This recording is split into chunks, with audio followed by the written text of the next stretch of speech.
In somebody's back garden in San Francisco, said, try this, let's try to make it work. And they helped me smoke it. I didn't expect it to work. I've tried it twice and nothing really happened.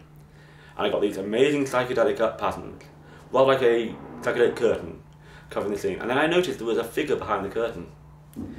And the figure reached out and took my hand and pulled me through, which is way more profound, a solid experience than any acid I've ever had.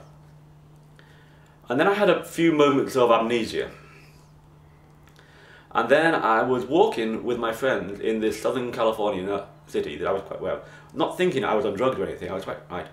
And we came around a corner and, it's a hard thing to explain, crashed into this kind of carnival ride that I got caught up in. And there's people there trying to get me out of the carnival ride. They tell me, try to get this way, but it's lights and things, weird things happening. And I get pulled up into this carnival ride.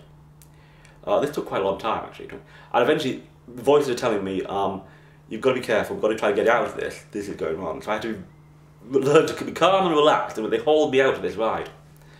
And I knew somebody else was there. They were talking to me, which I didn't realise at the time was somebody else in the garden. I was totally in a different world. Only when I was lying back waiting for them to rescue me, I was thinking, have I taken some drugs? Did somebody spike me? But couldn't really remember.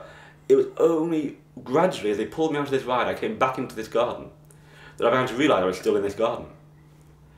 Which I found amazing. The realisation that all of this had happened because I was on these drugs, I'd gone to this different world. As I land there, it's very hard to explain. Behind me, there were still figures made out of the background that I was seeing, asking me, all right, that went a bit wrong, didn't it? We didn't expect you. Do you want to come back with us now? But I was able to tell them, no, actually, my friends here are freaking out now. Because to them, I had just, I was talking to invisible people.